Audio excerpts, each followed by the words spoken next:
오늘은 편애하는 부모 야곱 가정에 대하여서 함께 말씀을 나누도록 하겠습니다. 성경에 나타나는 국대급 편애 선수가 있어요. 말씀하지 않아도 다 알겠죠? 야곱입니다. 야곱, 당연히 야곱입니다. 야곱은 12아들 가운데 11번째 아들인 요셉을 눈에 띄게 사랑을 했습니다. 그래서 요셉의 이 편의 이유는 뭔가 하면 자기 자신이 편의 속에 자랐기 때문에 그렇습니다. 아버지 이삭이 남성성을 많이 가지고 있는 남성적인 에서를 사랑했고, 어머니 리브가는 여성성을 가지고 있는 여성스러운 야곱을 사랑했습니다. 어릴 때부터 자기가 좋아하는 아들들을 사랑하는 그런 분위기 속에서 자랐던 이 야곱은 자기 자신도 모르게 또 자녀들을 편애하는 그런 가해자가 되는 모습이 오늘 성경에 나타나고 있습니다. 야곱이 어떻게 해서 이런 편애의 삶을 살게 되는가 하면 그것은 아버지 이삭으로부터 온 것이죠. 사실은 아브라함이 하나님의 약속을 받지 않습니까? 하나님이 자녀를 주시겠다고 약속을 75세에 받고 갈대아 우르를 떠나서 25년이 지난 후인 100세에 이삭을 낳았어요. 100세에 이삭을 낳는 그 아브라함의 노부부의 마음이 어떠했을까요? 정말 주체할 수 없는 기쁨과 즐거움을 누렸을 겁니다. 그리고 그렇게 얻은 아들, 천하보다 귀한 그 아들을 전폭적으로 뭐 했어요? 사랑을 주었어요. 이렇게 사랑을 받았던 이삭, 그가 40세에 장가를 갑니다. 40세에 장가 가서 자녀를 얻기를 원했지만 하나님이 자녀를 안 주세요. 그리고 몇 년 만에 자녀를 주세요? 20년 만에 자녀를 줍니다. 그래서 60세에 누구를 낳아요? 이삭이 에서와 야곱을 낳습니다. 그리고 이제는 이삭은 에서를 사랑하고 리브가는 누구를 사랑해요? 야곱을 사랑합니다. 가족 안에서 편가르기가 일어난 거예요. 이렇게 편가르기가 일어나는 가운데서 자란 이 이삭, 그래서 편가르기식 애정 관계를 이삭의 가정에 형성이 된 것이죠. 그래서 이삭은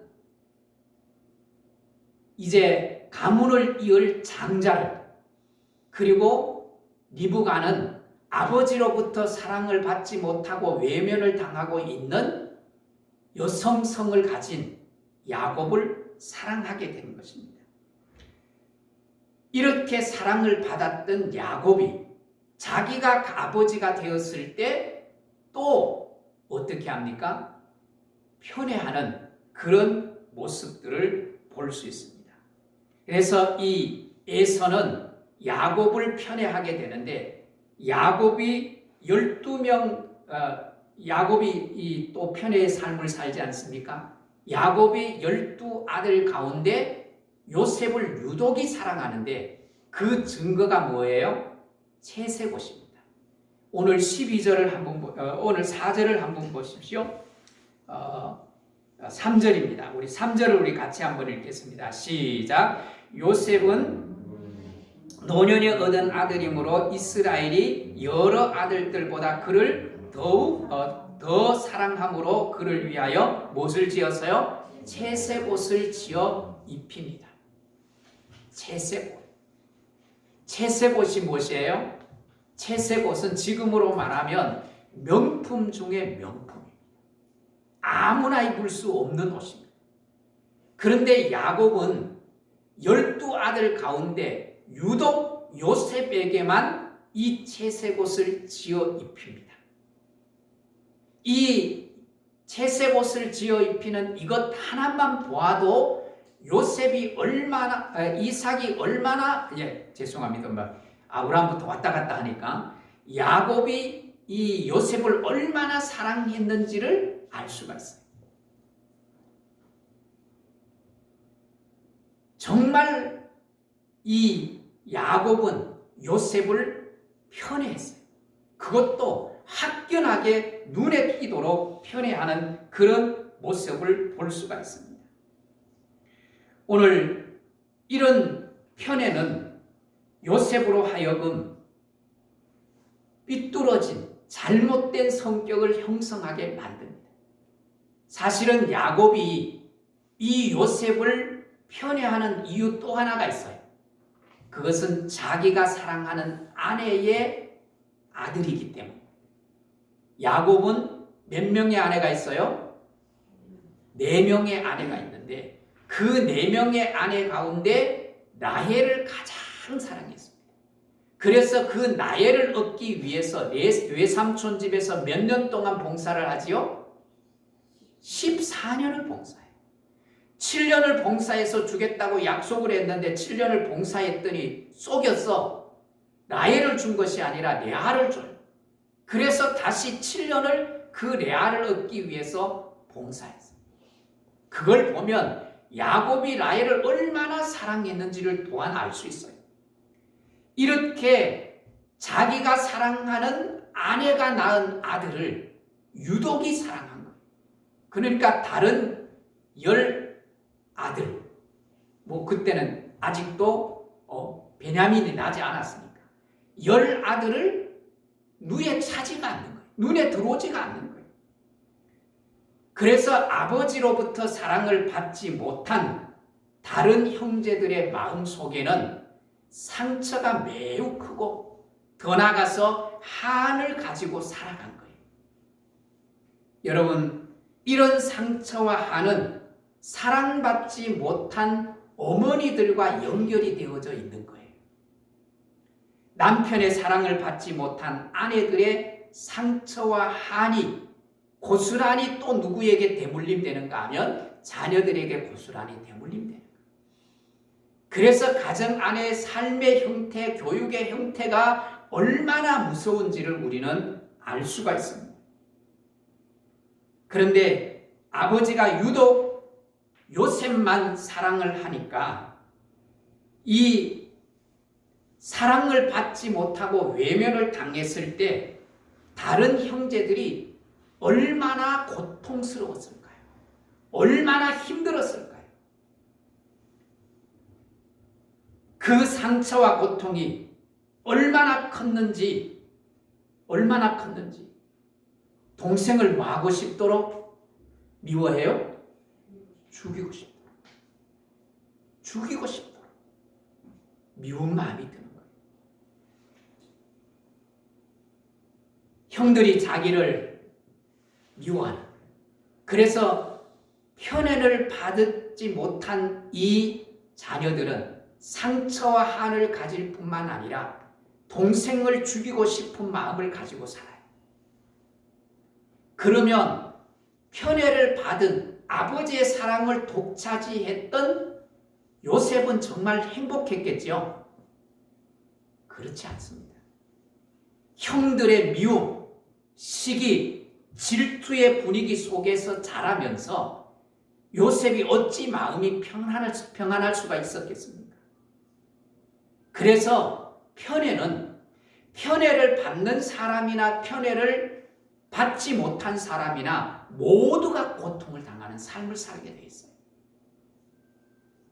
그래서 오늘 우리의 가정에 편애가 있었는지 편애가 없었는지, 혹은 나는 편애를 받고 자란 부모로서 또 편애의 가해자가 되고 있지는 않는지 우리 자신들을 살펴봐야 합니다. 편애의 사례들은 참 많습니다. 초등학교 3학년 큰아이가 자기 엄마와 옆집 아줌마가 대화하는 대화 내용을 들었어요. 옆집 아줌마가 이렇게 얘기합니다.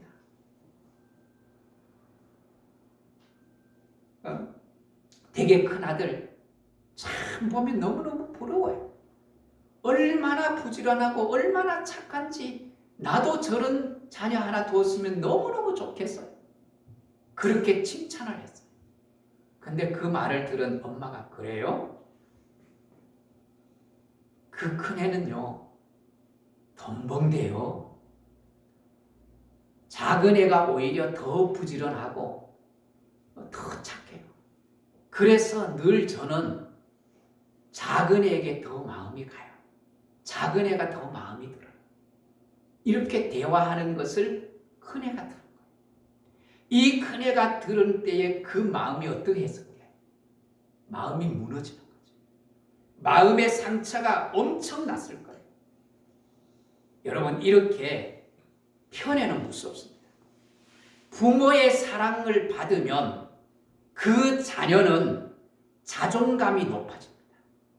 그뿐만 아니라 그 자녀 부모의 사랑을 충분히 받는 자녀는 사회성이 굉장히 발달합니다. 그리고 더 나아가서 다른 사람과 관계를 맺을 때 건강한 관계를 맺는 관계 방식을 알아갑니다. 그래서 건강한 사회생활을 할 수 있어요. 반대로 부모의 사랑을 받지 못한 편애를 받았다고 느끼는 자녀들은 어떤가 하면 그 마음에 불안감이 있습니다.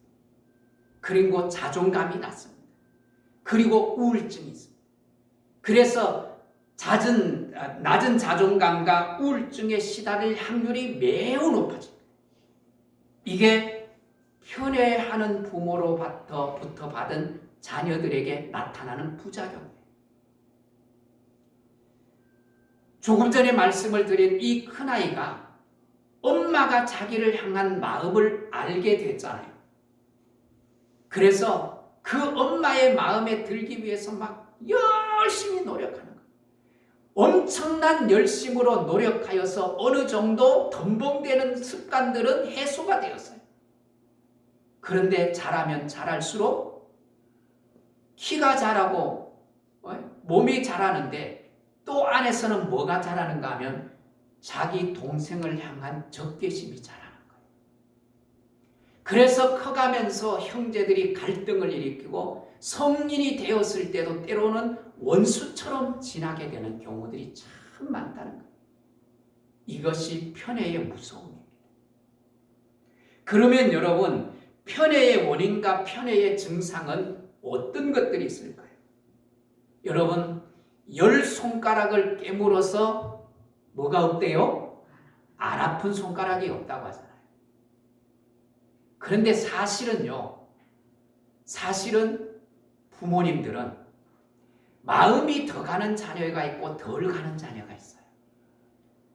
요 사이는 하나 아니면 둘이 키우는데 둘이 키우는데도 마음이 더 가는 자녀가 있어요.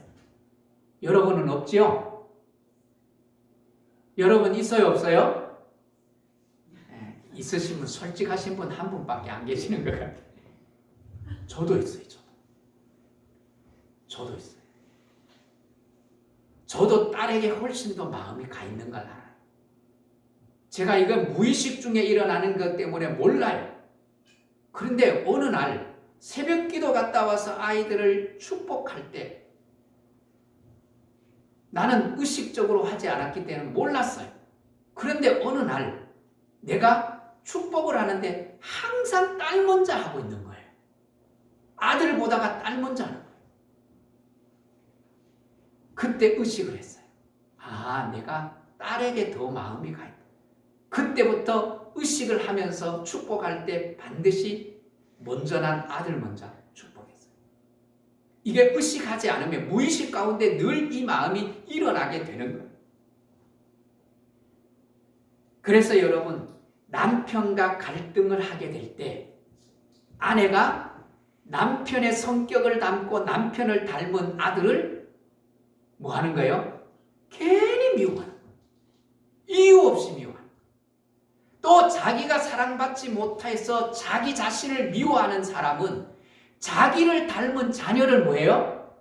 미워합니다. 참 참 심리가 이상하죠. 미워해. 그래서 나를 닮았어. 내가 나를 싫은데 나 닮은 자녀조차도 미워하고 싫어하는 거예요. 그래서 핑계를 대잖아요. 딸이라는 이유 때문에, 아들이라는 이유 때문에 핑계를 만들어서 그를 미워하는 거예요. 그런데 이 모든 것이 무의식 가운데 일어나기 때문에 자신이 편애를 한다는 것조차도 모르고 편애를 하는 경우가 상당히 많아요. 아버지로부터 심한 편애를 받은 이 요셉. 이 요셉은 심각한 인격 장애를 가지고 있습니다. 그 병이 뭔 병이에요? 소위 말하면 왕자병이 이 요셉 안에 있는 거예요. 요셉에게는 자기애성 성격 장애가 있어요. 자기애성 성격 장애가 무엇입니까? 다른 사람들이 자기를 높여주고 자기를 사랑해 줄 것만 기대하면서 자기 중심적으로 인간관계를 맺어가요. 그러면서 뭐예요? 그런 사람은 다른 사람의 마음을 전혀 공감하지 못합니다. 왜? 자기 중심적으로 관계를 맺어가기 때문에.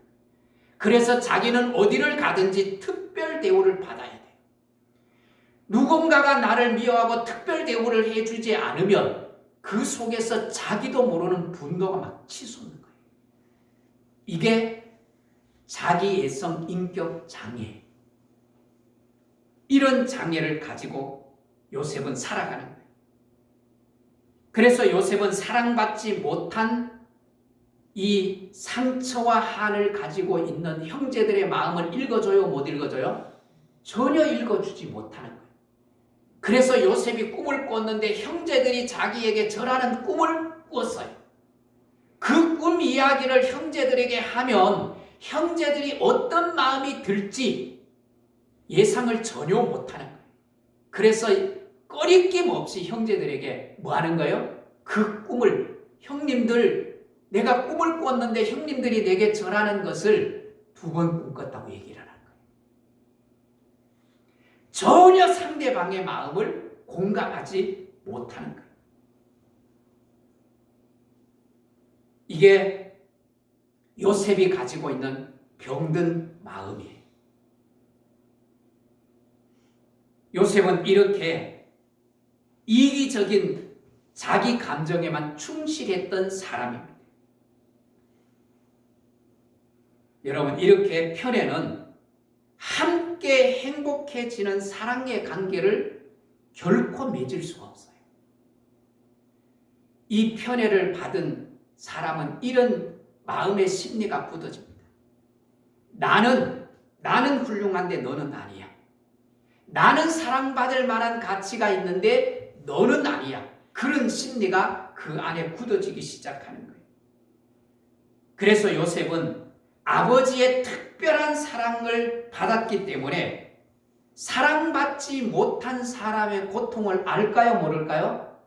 전혀 모릅니다. 그렇기 때문에 그 상대방의 마음을 공감해 줄 능력이 없는 거예요. 이렇게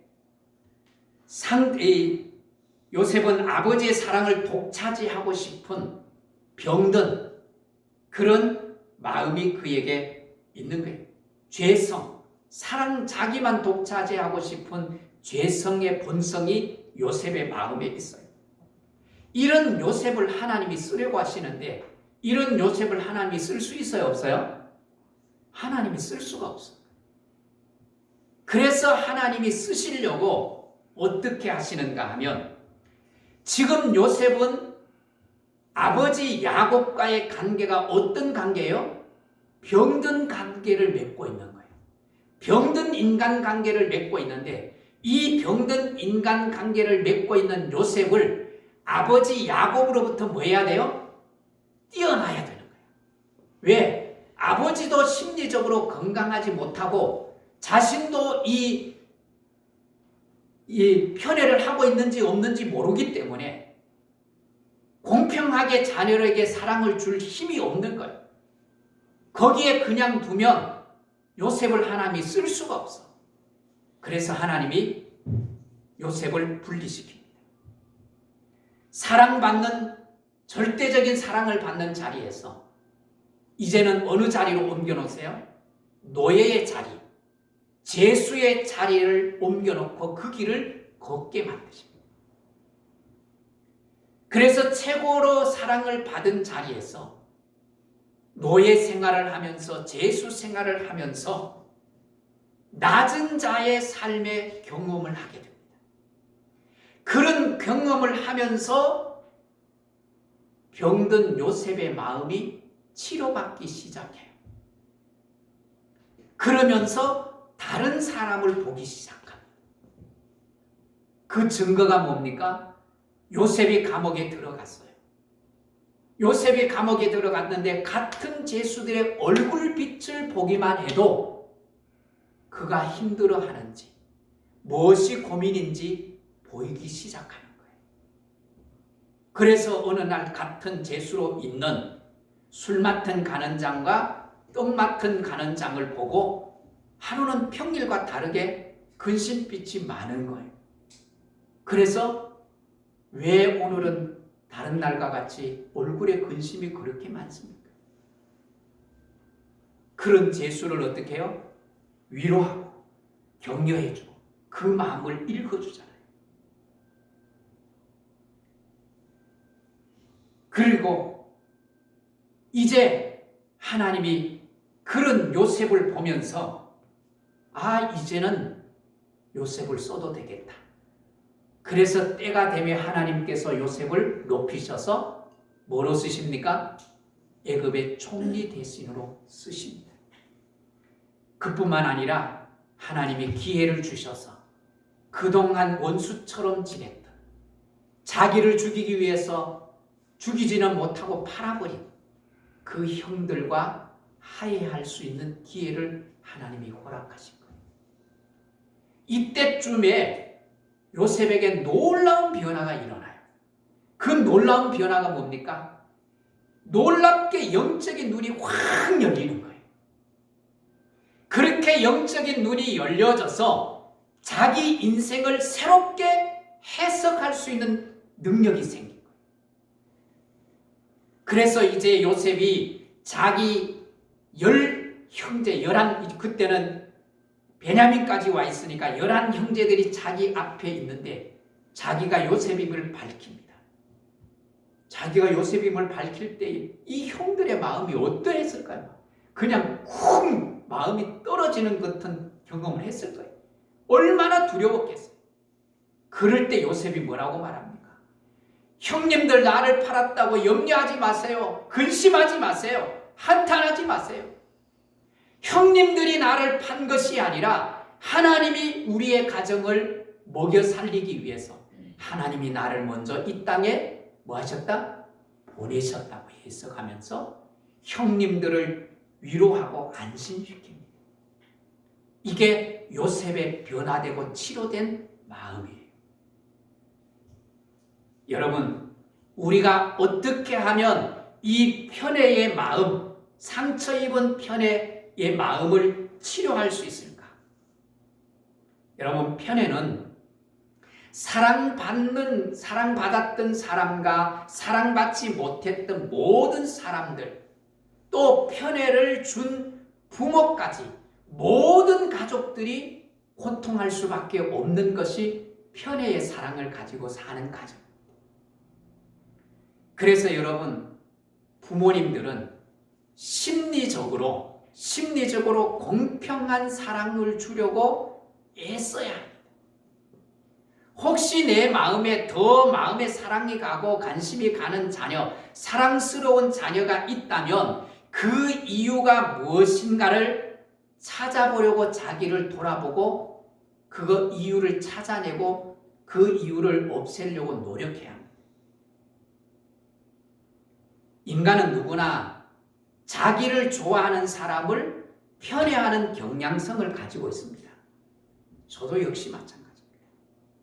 자녀들뿐만 아니라 성도들을 대할 때 의식적으로 공평하게 대하고 싶은 마음이 저 안에 있습니다. 그러나 그거 의식이 떠나고 무의식에 들어가면 나도 모르게 관심이 더 가는 사람이 있어요. 그걸 의식하며 늘 우리가 자신을 돌아보아야 합니다.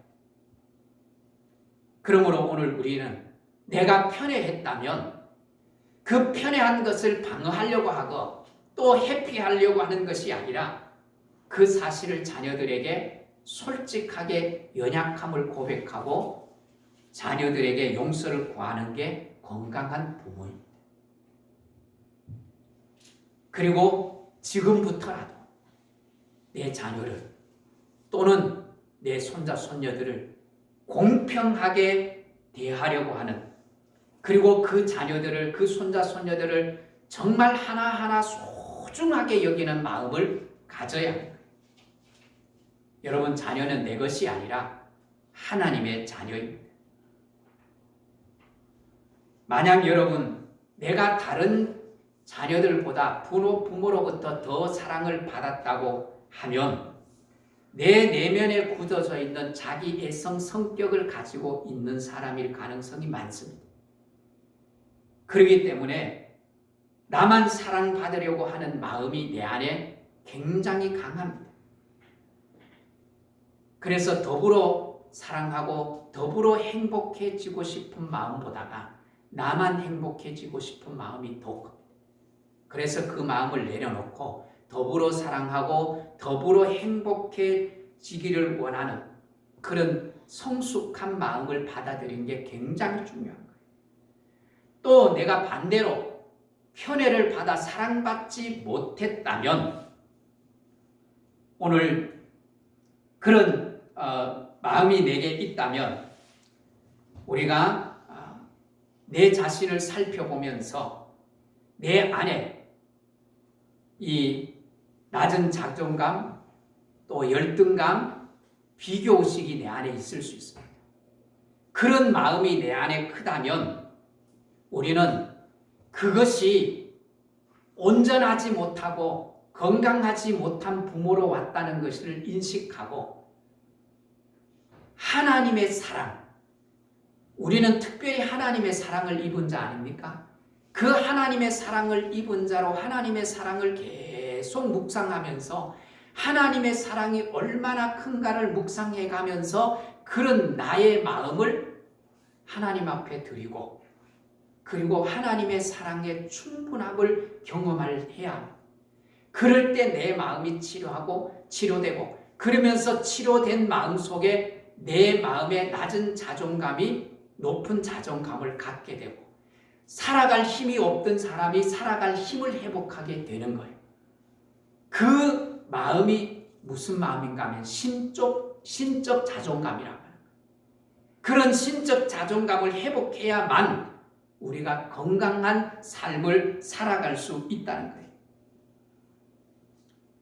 그래서 여러분, 우리가 부모에게 내가 혹 사랑을 받지 못했다면 부모에게 우리가 이 요셉의 형들처럼 요셉에게 분노하듯이 우리 부모에게 분노하고 화내면서 사랑을 요구하는 것이 아니라 우리 성경 공부할 때도 잠시 가르쳐 드렸지만 아이 메시지라고 있는 거예요. 내 마음을 부모에게 전하면서 나도 사랑해 주세요. 예를 들면 이런 거예요. 엄마가 동생을 사랑할 때 내 마음이 너무 서운했어요. 내 마음이 너무너무 서운해서 속상했어요. 누가 잘못했, 누가 마음이 서운하다고요? 내 마음. 엄마가 잘못한 게 아니라 아빠가 잘못한 게 아니라 아빠가 그럴 때 내 마음이 서운했고 속상했어요. 엄마, 동생을 사랑하듯 나도 좀 사랑해 주시고 내게도 관심을 가져주세요. 그렇지 않을 때 나는 너무너무 소외감을 느끼고 너무너무 외롭고 힘들어요. 누가요? 내가. 근데 이렇게 말하면 건강한 부모면 그래서 내가 미안해. 너 얼마나 속상했니? 너 얼마나 힘들었니? 이렇게 마음을 만나줄 수 있는데 대부분 이 훈련을 하지 않았기 때문에 부모들이 그 마음을 만나줄까요? 못 만나줄까요? 못 만나줘. 내가 언제 그랬어? 아니면 내가 언제 동생만 사랑해서 또 동생처럼 너 잘해봐. 그러면서 상대방을 더 힘들게 만들 수 있어요. 그럴 때 우리는 그것을 계속 요구하면 관계는 어떻게 될까요? 계속 나빠질 수밖에 없겠죠. 그럴 때 우리는 어떻게 해야 되는가 하면 내 마음을 이해하고 내 마음을 받아줄 수 있는 영적 지도자나 아니면 상담자의 상담의 도움을 받는 것이 중요합니다.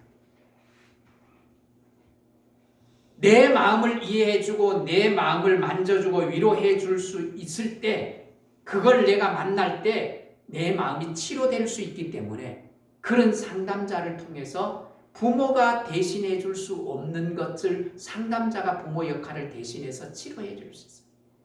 그렇게 치료해서 조금씩 마음의 건강함을 회복하고 자존감을 회복하고 나면 부모의 연약함이 이해가 되는 거예요. 아, 부모도 이런 상처가 있었기 때문에 나를 이렇게 대할 수밖에 없었구나 하는 이해가 생기면서 부모를 뭐 할 수 있는 힘이 생기는가 하면 용서할 수 있는 힘이 생겨요. 이렇게 용서할 수 있는 힘이 생겨지면 내 안에 점점 내 안에 이 긍정적인 자아가 생겨지고 또 자존감이 이제 자기의 자존감이 이렇게 높아지면서 자기를 수용할 수 있는 힘이 생기는 거예요. 그래서 건강한 인생을 살아갈 수 있게 되는 거예요. 사랑하는 성도 여러분, 오늘 날마다 하나님의 시각으로 나를 바라보면서 부모가 채워주지 못한 하나님의 사랑을 경험할 수 있기를 주의 이름으로 축복합니다. 그리고 그 사랑으로 내 마음을 치료하고 때로는 그것을 넘어 영적 지도자들에게 또는 상담자들을 통해서 그 도움을 받으십시오. 사실은 영적인 지도자라 할지라도 영적인 면에서는 매우 밝지만 사람의 마음을 공감해 주지 못하는 영적인 지도자도 많습니다.